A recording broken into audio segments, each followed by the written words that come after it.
Subukan mo 'to sa saging na saba, pang-meryenda at puwedeng inegosyo. So dito po sa aking mixing bowl, nagsama-sama lang dito yung aking saging na saba, 6 na piraso po ito, hinog na rin 'yan, binalatan ko na at inilagay dito sa ating mixing bowl.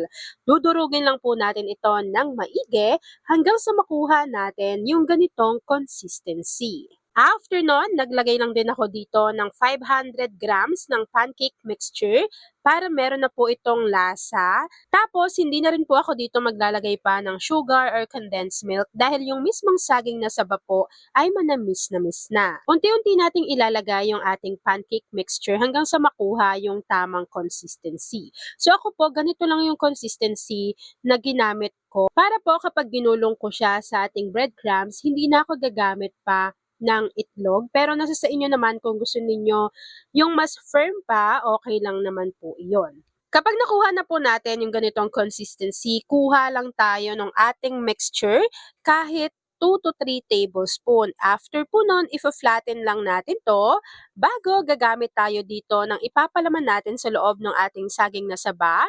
So ako po, ang gagamitin natin dito ay yung Tita Ellie ube jam at Tita Ellie langka. So yung langka po dapat i-drain ninyo para hindi siya mababasa yung ating mixture.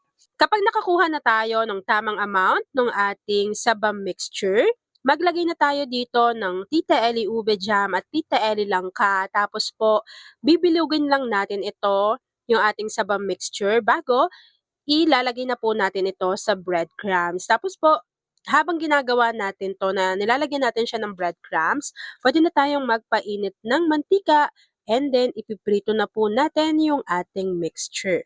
So ganito po yung nagawa natin sa 6 na piraso ng saging na saba. So this time, ready na po natin tong i-fry. Dapat po make sure na mainit na yung mantika at lubog yung ating mixture kapag inilagay natin para po maluto ng pantay yung ating merienda. So habang niluluto natin yan at piniprito, please don't forget to like and follow yung ating Facebook page, Kusina ni Angel.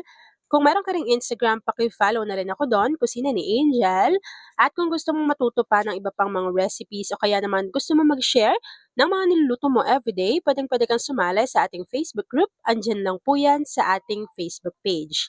And kung saan naman po makakabili ng Tita Ellie ube jam at Tita Ellie langka, ilalagay ko po yung pinaka-link dyan sa ating comment box section. Kapag ganito na po yung itsura ng ating saba, golden brown na, ilagay lang natin ito sa ating strainer para matanggal lang yung excess oil bago pwede na po natin tong i-enjoy.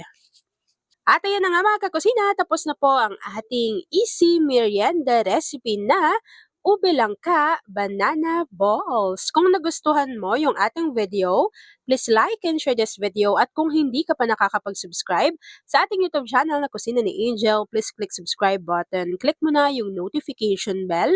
Click all para lagi kang updated sa bawat ina-upload kong mga videos. Yun lang mga kakusina. Thanks for watching and enjoy this video.